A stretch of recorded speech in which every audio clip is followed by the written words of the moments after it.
warahmatullahi wabarakatuh. Halo semuanya, perkenalkan kami mahasiswi Universitas Islam Negeri Sultan Taha Saifuddin Jambi, Fakultas Tarbiyah dan Keguruan, Program Studi Pendidikan Agama Islam. Kami dari semester 3, kelas F, kelompok 4, dengan anggota Cempaka Nursifa, Esin Ermia, dan Fazia Zahrani Sultan.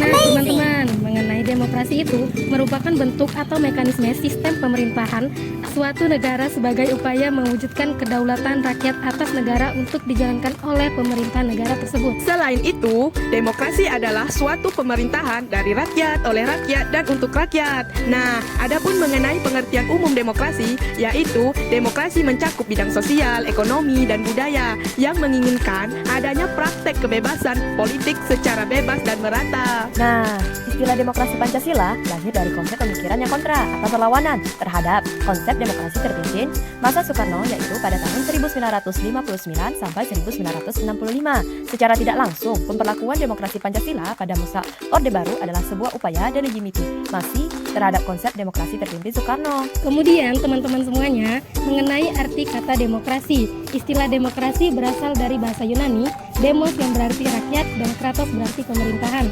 Demokrasi telah dikenal sejak abad 5 sebelum Masehi. Awalnya sebagai reaksi terhadap pengalaman buruk yang diakibatkan oleh monarki dan kediktatoran di Yunani. Selain itu, demokrasi adalah suatu pemerintahan dari rakyat, oleh rakyat, dan untuk rakyat. Nah, adapun mengenai pengertian umum demokrasi, yaitu demokrasi mencakup bidang sosial, ekonomi, dan budaya yang menginginkan adanya praktek kebebasan politik secara bebas dan merata. Selanjutnya itu ciri-ciri demokrasi. Menurut Sri Sumantri, sebuah negara atau pemerintahan bisa dikatakan demokratis apabila mempunyai ciri-ciri berikut ini. Yang pertama, negara terkait pada hukum. Yang kedua, kontrol efektif terhadap pemerintah oleh rakyat. Yang ketiga, pemilu yang bebas. Yang keempat, prinsip mayoritas. Dan yang terakhir, adanya jaminan terhadap hak-hak demokratis. Nah, setelah teman-teman mengetahui ciri-ciri demokrasi, dilanjutkan mengenai macam-macam demokrasi. Ada apa aja ya? Pertama, demokrasi parlemen. Kedua, demokrasi dengan sistem pemisah kekuasaan. Ketiga, demokrasi melalui referendum. Nah, selain itu, demokrasi atas dasar penyaluran kehendak rakyat ada lagi loh teman-teman, yaitu demokrasi langsung dan demokrasi tidak langsung.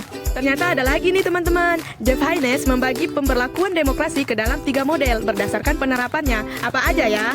Yang pertama, itu ada demokrasi formal. Yang kedua, ada demokrasi permukaan. Dan yang ketiga, itu ada demokrasi substantif. Nah teman-teman, mengenai demokratis itu menempatkan rakyat sebagai pemegang kekuasaan tertinggi dalam melaksanakan pemerintahan suatu negara. Dan juga teman-teman, pendidikan demokrasi itu tidak hanya penting bagi negara-negara yang sedang berada dalam transisi atau konsolidasi demokrasi loh seperti Indonesia, tetapi juga bagi negara-negara yang telah mapan dalam berdemokrasi. Selanjutnya, pembahasan kita mengenai demokrasi di Indonesia. Indonesia adalah negara demokrasi. Demokrasi saat ini di Indonesia bagian dari pengaruh konsep demokrasi modern. Awal kemerdekaan sampai era reformasi, demokrasi mengalami perubahan. Nah, mengenai praktek demokrasi berdasarkan Undang-Undang Dasar mengalami perkembangan demokrasi. Ada 3 masa. 1. Masa Republik Indonesia 1, yaitu demokrasi parlementer. 2. Masa Republik Indonesia 2, yaitu demokrasi terpimpin. 3. Masa Republik Indonesia 3, yaitu masa demokrasi Pancasila. Nah teman-teman, selanjutnya Suhino meninjau dari perkembangan demokrasi yang dianut penyelenggaraan sistem pemerintahannya. Dikemukakan masa-masanya yaitu: pertama, ada tanggal 18 Agustus 1945 sampai 14 November 1945 menganut sistem demokrasi konstitusional. Kedua, 12 November 1945 sampai 5 Juli 1959 menganut sistem demokrasi liberal. Ketiga, 5 Juli 1959 sampai 21 Maret 1968 menganut sistem demokrasi terpimpin. Yang keempat, 21 Maret 1968 sampai sekarang menganut sistem demokrasi Pancasila. Lanjut ya teman-teman, yaitu tentang istilah kerakyatan. Sila kerakyatan mencerminkan asas kedaulatan rakyat. Ini berarti kondisi negara bangsa Indonesia harus sesuai dengan hakikat rakyat.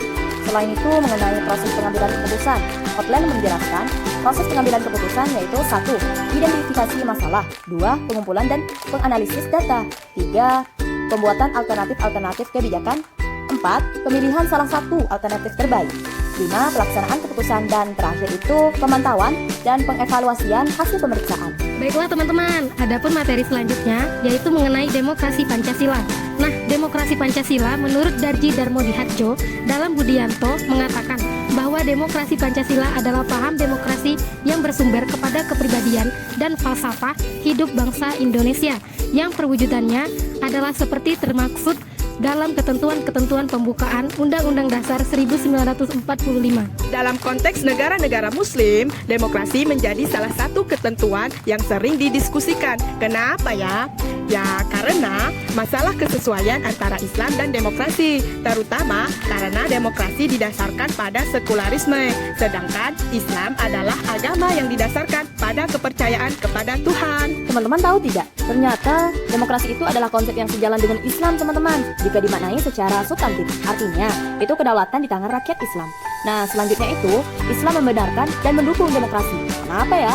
Ya, karena dianggap bahwa prinsip-prinsip demokrasi sesungguhnya juga terkandung dalam ajaran Islam, seperti keadilan, persamaan, musyawarah, dan lain sebagainya. Nah, bagaimana teman-teman? Jadi sekarang sudah mengetahui ya tentang konsep demokrasi dan demokrasi Pancasila. Dengan adanya pembahasan tadi, diharapkan teman-teman dapat memahami lebih lanjut tentang demokrasi dan perkembangannya dari waktu ke waktu. Terima kasih telah menyimak pembahasan dari kami.